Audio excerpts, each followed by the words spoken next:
Olá, boa noite. Sou Priscila Coller, do PK Cursos e Terapias, e hoje estamos dando continuidade ao estudo do livro O Caminho da Autotransformação, de Eva Pierrakos. Capítulo 7, o significado espiritual do relacionamento. É muito importante que a gente tenha em mente que esse livro é um livro mais antigo, ele não tem as atualizações do momento, né? Então ele fala muito de um relacionamento heterossexual, e não fala, né, das outras formas de relacionamento que nós sabemos que existem e que hoje, né, são todas reconhecidas. Então aqui é relacionamento heterossexual, tá? Então ele fala logo na introdução, né? Vida é relacionamento, diz o guia.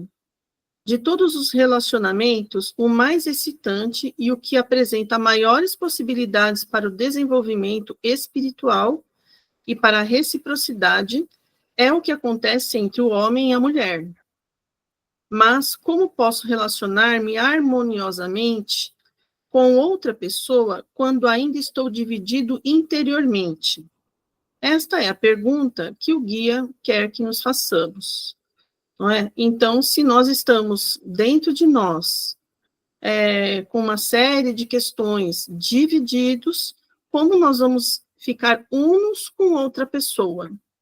Como nós vamos nos integrar a outra pessoa, né? Aqui ele traz como relacionamento uma integração, uma união, né? Uma união que junta duas pessoas em mesmos objetivos. Não é? Mas isso significa o quê? Ser totalmente iguais os dois? Não. É uma integração, é uma aceitação de um ao outro, é uma compreensão de que ali do outro lado existe uma outra pessoa, né? E que juntos nós temos uma força única que vai seguir em frente. Então, é nesse sentido que o livro vai nos guiando.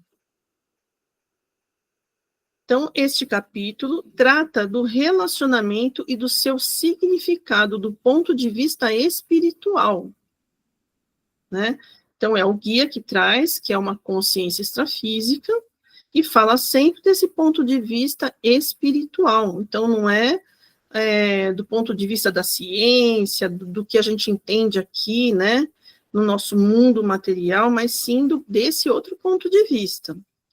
E também do desenvolvimento e da unificação individual. O significado espiritual dos relacionamentos. Existe uma dualidade interna onde partes desenvolvidas e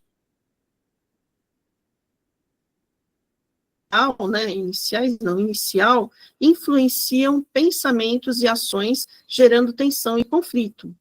Então, dentro de nós, existe aquela parte que está mais desenvolvida, que está amadurecida para enfrentar ou para encarar um relacionamento de uma forma saudável, né? Mas dentro de nós também existem aquelas partes psíquicas nossas que ainda estão se desenvolvendo. São as nossas questões internas, as nossas sombras, por exemplo, né? Os aspectos que estão dentro de nós precisando ser vistos. Esses aspectos, quando entram em choque ali com o outro, né, por isso que a gente chama de relacionamento, nós vamos nos relacionar, ou seja, nós vamos entrar em choque muitas vezes com algumas coisas que o outro traz e que conversa com aquelas sombras que a gente tem. Então, é nesse momento que entram ali os conflitos, tá? Então, por isso que ele diz aqui que existe essa dualidade, né? Existe as partes nossas que já estão bem organizadas e as outras que ainda precisam ser vistas, né? Para alcançar a unificação e a paz, é necessário reconhecer e confrontar as nossas sombras e aspectos internos, que é o que a gente busca fazer, aquele autoconhecimento, né, aquela ação que a gente tem conosco mesmo, em relação a dentro de nós, a todos aqueles aspectos que estão até inconscientes ainda, mas que acabam se manifestando em ações nossas, em padrões de comportamentos, em pensamentos, não é? E para que a gente possa ir percebendo essas nuances internas que não estão ainda em equilíbrio, para que a gente possa percebê-las, nós precisamos estar sempre em observação de nós mesmos, observar as nossas atitudes, o que a gente faz mediante ações, aqueles conteúdos internos. O que está externo apenas estimula esse algo interno que precisa ser visto, faz com que esse algo interno venha à tona. Então, não é que nós estamos com problema porque algo aconteceu lá fora, não. Nós estamos com problema porque esse algo que aconteceu lá fora mexeu com questões nossas que precisam ser vistas. E ao relacionarmos com outras pessoas, principalmente relacionamentos amorosos, né, que são os mais, realmente os que mais trazem essas dificuldades, né, nós temos um conflito com o outro, porque o outro, ele não consegue atingir as nossas expectativas, ele não consegue nos satisfazer, e vice-versa. Então, esse conflito que acaba acontecendo, né, vai trazer o que para nós? Justamente todos os conteúdos que a gente precisa trabalhar, tá? Então, é preciso que a gente confronte essas sombras. O que é confrontar essas sombras? É trazê-las à luz da nossa consciência através de processos, né? Ou processos de autoconhecimento que a gente vai fazendo no decorrer da vida, ou através de terapia, né? Existem várias formas de podermos fazer essa confrontação, não é? Com certeza, uma boa terapia nos ajuda muito a fazer um confrontamento produtivo, saudável e com suporte, e acaba sendo mais rápido esse processo. Nós podemos também ficar ali na vida, porque a vida ela vai trazendo toda a demanda necessária para que a gente trabalhe essas questões. Não tem como, né? Porque o outro não vai ficar escolhendo o que fazer, o que falar ao se relacionar com a gente. Não, o outro vai ser quem ele é mesmo. E nós que vamos receber aquilo que ele traz para a gente de uma forma ou de outra. Não é? Nós vamos receber de uma forma ou de outra, por quê? Porque dentro de nós temos outros conteúdos, que nem eles sabem, nem a gente mesmo. Então, é tudo muito inconsciente, não é? Então, por esse motivo, é preciso que um casal se trabalhe, né? Cada um faça o seu próprio trabalho de autoconhecimento, né? E trabalhe essas questões que estão ali, essas sombras. Apenas com essa confrontação interna, podemos alcançar a unificação com os outros. Por que ele fala essa unificação com os outros? Porque quando eu vou me unificar com os outros, é quando eu vou caminhar realmente lado a lado com outra pessoa. E não precisa ser só relacionamento amoroso, qualquer tipo de relacionamento, de amizade, por exemplo. Porque quando eu entendo o que tem dentro de mim, isso me ajuda a entender o que tem lá no outro, o que o outro traz. E isso faz com que eu comece a gerar mais tolerância e compreensão em relação ao outro, não é? Então, eu paro de exigir tanto que o outro atenda às minhas expectativas e eu entendo quando o outro tem expectativas comigo, em relação a mim. Eu entendo isso, não é? E aí ele vai falando, agora ele vai desenvolvendo esse aspecto, né, mais voltado para a espiritualidade mesmo, né, que ele traz aí como a questão espiritual como sendo um ponto de equilíbrio mesmo, para que nós consigamos realmente compreender o outro, né? Os relacionamentos são desafiadores, pois ativam problemas internos não resolvidos, que é o que eu falei agora há pouco, né? Quando eu entro em contato com o outro, é que me vêm os desafios, porque a outra pessoa não sabe o que eu tenho dentro de mim.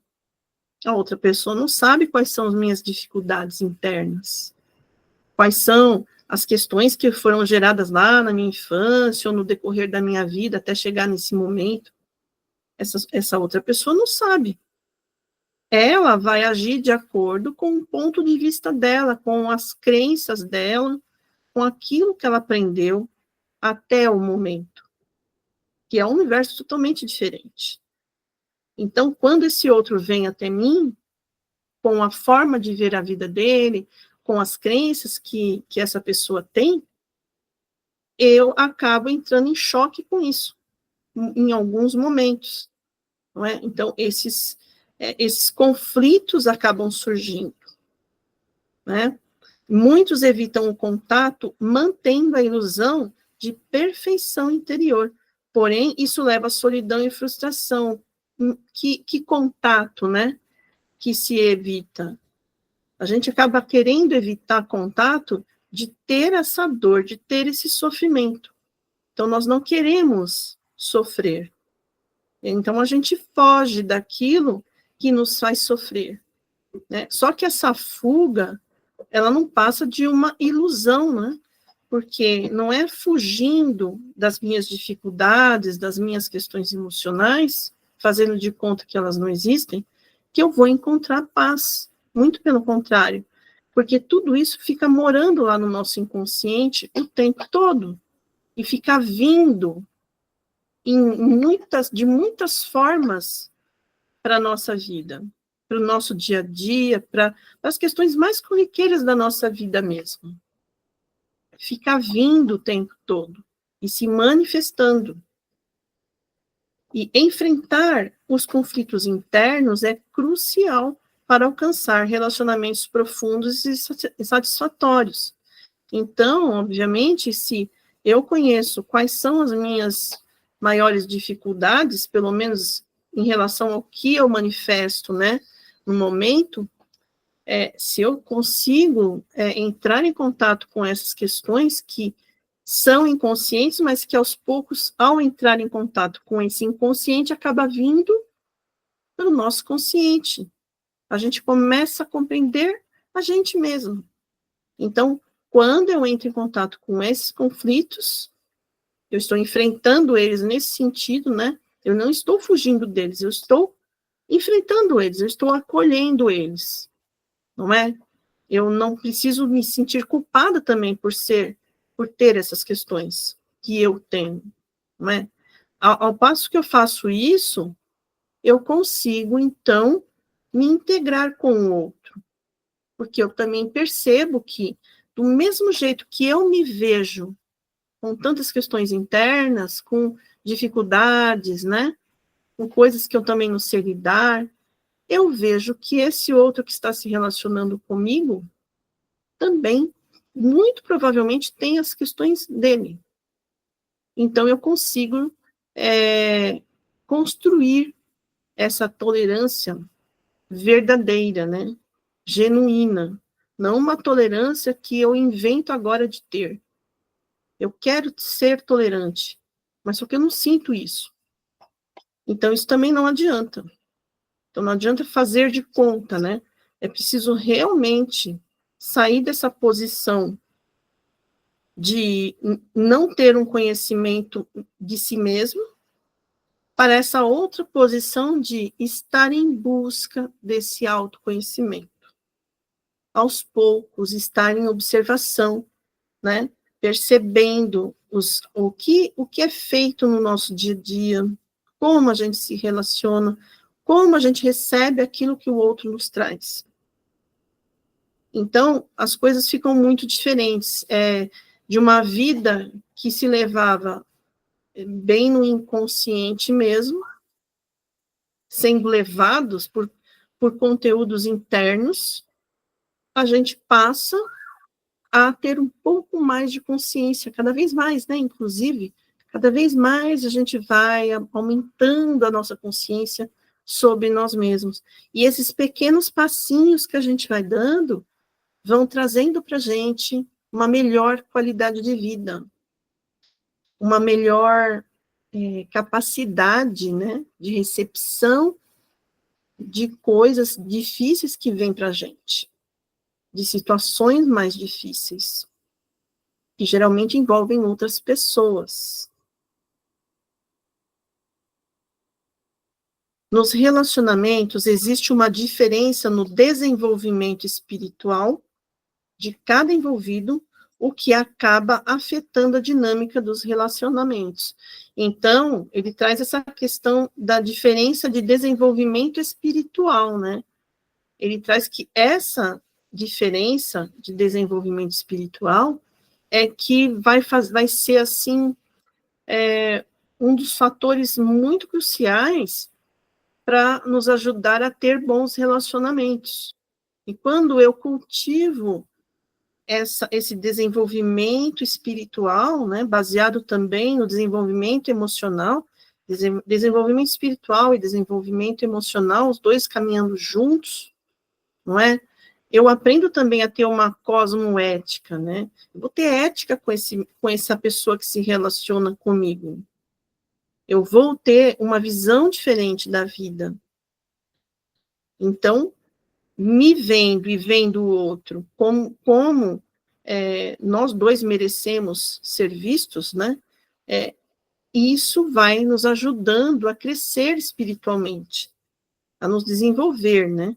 Então, existe essa diferença entre os casais, por exemplo, né? As duas pessoas que se relacionam, sempre um está mais desenvolvido espiritualmente do que o outro. E isso, né, acaba levando uma responsabilidade maior para aquele que tem esse desenvolvimento maior. A pessoa mais desenvolvida acaba assumindo a responsabilidade pelo relacionamento, promovendo autoconhecimento e harmonia. Isso significa o quê? Que existe um peso em cima da pessoa que tem um desenvolvimento maior, né? Ela vai pegar um peso agora, porque ela vai ser a responsável por tudo que acontecer? Não, não é bem isso que ele traz, né?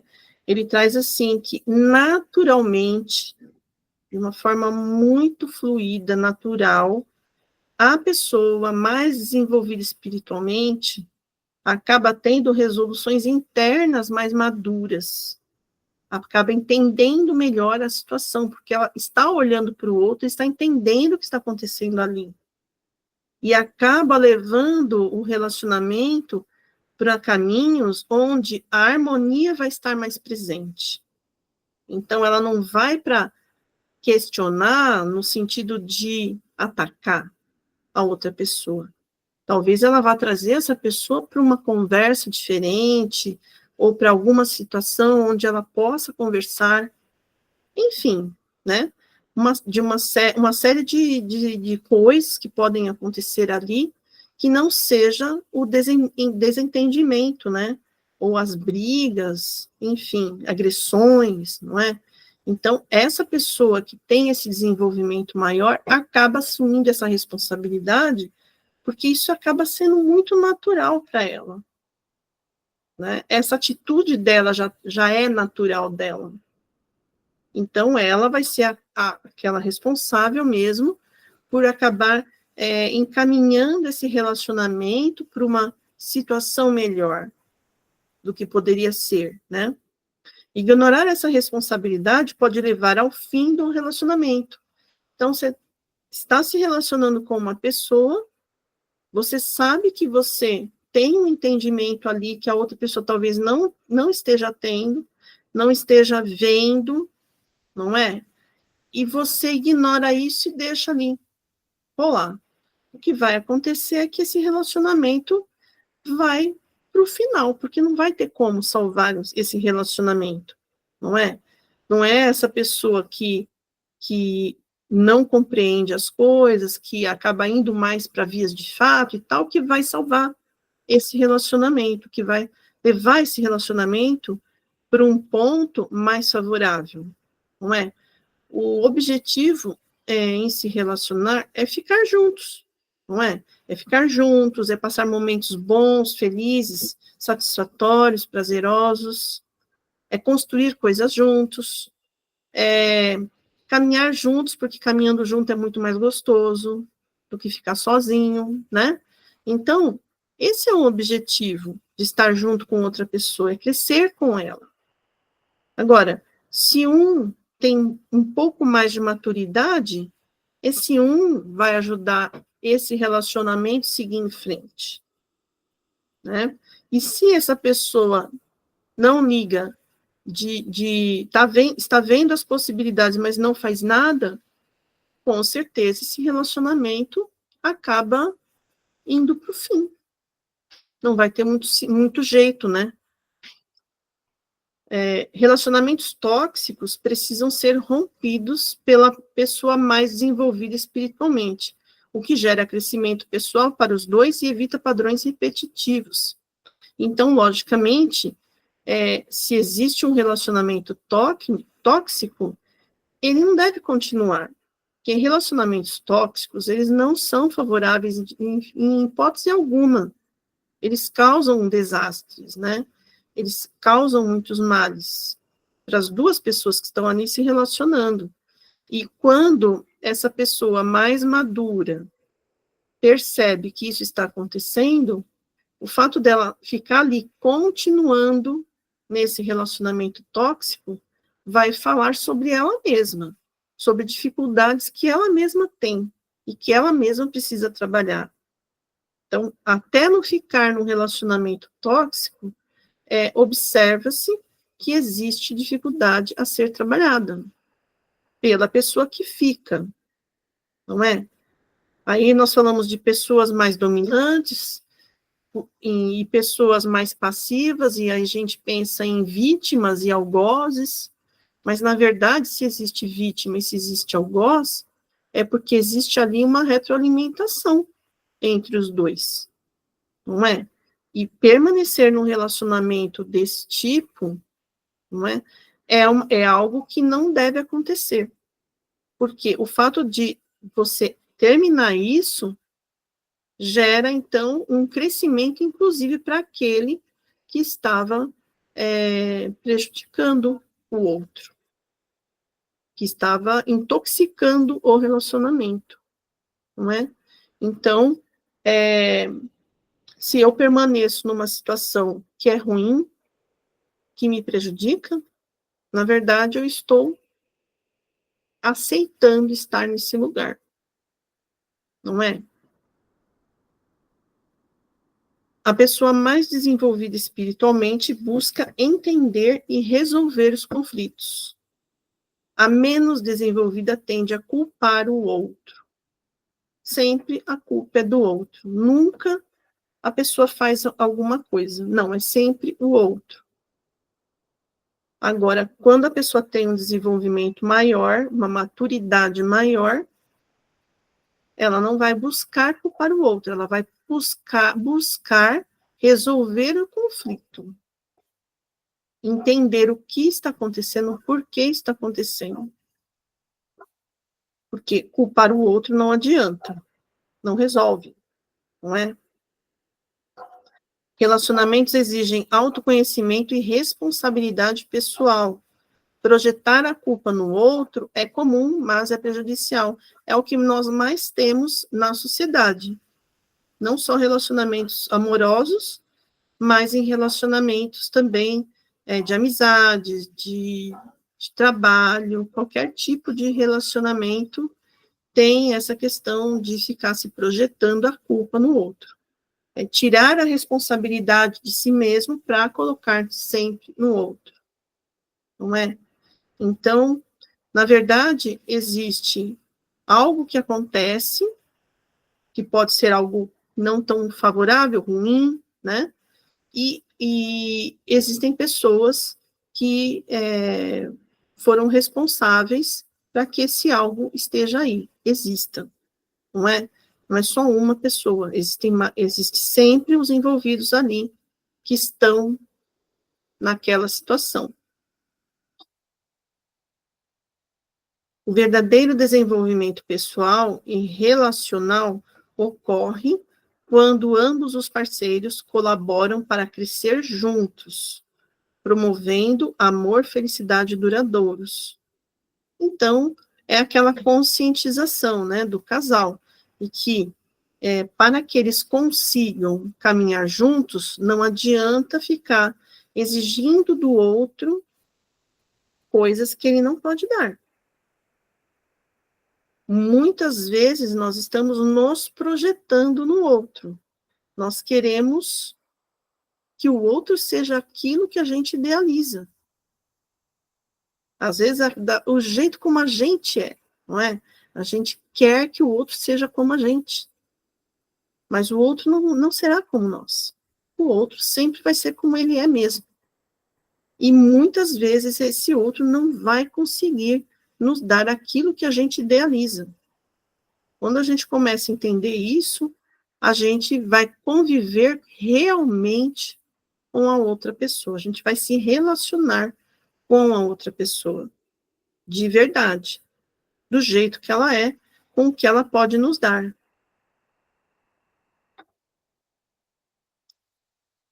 Aqui tem o início do capítulo 8, vou falar só um pouquinho sobre esse capítulo, tá? Porque depois a gente vai continuar no outro estudo. Então, o capítulo 8, ele fala sobre o desenvolvimento emocional e sua função. Então, o livro, na verdade, ele acaba sempre levando a gente para o mesmo lugar, né? Em relação a relacionamentos, ao que a gente é, ao que o outro é, ao que a gente quer e ao que o outro pode nos dar, a compreensão em relação ao outro, né? E a compreensão que a gente vai ter sobre nós mesmos, a ética que a gente vai ter em relação às outras pessoas, em relação a nós mesmos. Então, ele sempre vai trazendo esse jogo, né, que não depende só de uma pessoa. Na verdade, nós estamos envolvidos com outras pessoas. Por quê? São as outras pessoas com quem a gente se relaciona que acabam fazendo com que a gente olhe para dentro da gente. Então, as pessoas, elas são muito importantes para o nosso desenvolvimento emocional e espiritual. Não existe desenvolvimento se nós estivermos isolados. Não existe isso. Sozinhos. Nós não vamos crescer se estivermos sozinhos. Nós só vamos crescer se estivermos com outras pessoas. A solidão não vai nos trazer o crescimento, não é? Então, o livro ele vem inteiro nos levando a essa ideia, né? A essa realidade mesmo, que a gente pode conferir na prática da nossa vida, né? Então, aqui, ele traz o seguinte, logo no início, né? Eu vou trazer o que ele realmente escreveu aqui. Se eu não sentisse, não sofreria. A maioria das pessoas está se esforçando ao máximo para não sentir, tendo a crença errônea de que assim podem evitar a infelicidade. Já não lhe passou coisa semelhante pela cabeça? Achamos que se trata apenas de um pensamento, mas esse desejo tem sua consequência, o entorpecimento da nossa capacidade de sentir. Entretanto, a repressão dos sentimentos não diminui o sofrimento. Pelo contrário, ela o aumenta. Os sentimentos precisam de espaço para se desenvolver, exatamente como acontece com o nosso corpo e a nossa mente. Para que possamos alcançar um estado emocional mais elevado, em que tenhamos coragem de amar. Então, às vezes a gente tem medo de amar, medo de nos relacionar, porque a gente tem medo de sofrer coisas que já sofremos um dia, não é? A gente tem medo porque a gente não quer sofrer de novo. Só que quando a gente não sofre, a gente não se permite vivenciar, né, aceitando, né, esse desafio que é sofrer ou ser feliz. Se a gente não se permite a ter os dois, a gente vai ficar sem nada, porque não vamos ter só alegria, só felicidade, não vai ser possível. Nós vamos ter os sofrimentos e as felicidades. Se a gente se isola, se a gente foge do sentir, a gente deixa de ter os dois. Então, a única forma de experienciarmos coisas novas, felizes, que sejam prazerosas para o nosso ser, é nos arriscando também a ter alguns sofrimentos nesse pacote aí. Por isso aí a gente precisa aceitar isso, encarar tudo isso, e aí sim a gente vai ter essa coragem para amar, né? Para nos permitir amar. Desenvolvimento emocional e a sua função. Então, para que serve, né? Nós nos desenvolvermos emocionalmente. A busca por evitar a infelicidade leva à repressão das emoções negativas, fazendo com que as pessoas se distanciem da experiência plena da vida, que é o que eu acabei de falar, né? Não adianta eu evitar as coisas que não são tão legais, porque se eu evito essas situações, porque eu não quero sofrer, eu também acabo evitando as situações felizes. Se eu não vou para o amor, eu nunca vou poder sentir as coisas boas que eu tenho ali também, né? Tudo que eu posso crescer naquele lugar, no lugar do amor, né? Ao tentar evitar o sofrimento, acabam também limitando a sua capacidade de sentir felicidade e prazer, resultando em um isolamento emocional que impede o desenvolvimento pessoal e o aproveitamento total do potencial criativo e intuitivo. Então, olha quanta coisa eu acabo impedindo na minha vida, no meu crescimento, né? Como que eu vou ter esse desenvolvimento se eu não me permito ir para a vida? Em todos os sentidos, não só no amor, não é? Se eu não vou e não tento, como que eu vou saber o que eu iria ter dali? Com tudo na vida é assim, não adianta a gente fugir de nada na nossa vida. Nós precisamos nos permitir vivenciar. E não é um grande mal sentir dor. Não é um grande mal sofrer. Ficar triste. São partes da nossa existência, da nossa psique, que precisam ser vivenciadas também. Nós não vamos conseguir só viver a felicidade. Não existe só viver a felicidade. Nós vamos viver a felicidade, mas também a tristeza. Porque como uma balança. Nem sempre eu vou estar pulando de alegria. Tem momentos que eu vou estar mais fechada, mais quieta. Tem momentos que o meu companheiro, ou a companheira, né, vão estar mais quietos. Não vão estar pulando de alegria. Isso não é um problema. Não é? Então, nós temos que entender que nem sempre estar feliz é algo ruim. Às vezes é algo necessário, é um momento de uma interiorização maior, às vezes que a gente está passando por algumas reflexões. É como os ciclos aí da natureza, não é? Primavera, verão, outono e inverno. Cada um com a sua característica. É preciso que eles existam. E nós também temos isso dentro de nós, não é? A defesa contra a infelicidade através do isolamento emocional resulta em uma perda de conexão verdadeira e amorosa com os outros. Quantas vezes a gente pega e fala, nossa, eu vou sair para esquecer. Eu vou ver esse filme porque eu vou esquecer. Toda vez eu vou ver um filme porque eu esqueço de tudo. Aí eu sempre vejo um filme para esquecer de tudo. ou vou usar, sei lá, vou beber para esquecer. Esse é um entorpecimento emocional. Quando você sai do entorpecimento, volta tudo de novo. E se você tampar de alguma outra forma, essa coisa interna que não está legal vai vir de outras formas. Simplesmente porque ela vai vir, ela não fica dentro da gente parada. A gente pensa que está esquecido em algum buraco dentro de nós, mas não. Ela está sempre se manifestando em todos os momentos que forem possíveis da nossa vida. Porque essa energia interna precisa sair. A defesa contra a felicidade através do isolamento emocional resulta numa perda de conexão verdadeira e amorosa com os outros. Essa busca por segurança emocional leva ao bloqueio dos próprios sentimentos, o que gera um ciclo de insatisfação e solidão. Então a gente busca tanto fugir, né, para ser feliz, mas o que a gente encontra é justamente aquilo do qual a gente está fugindo, né?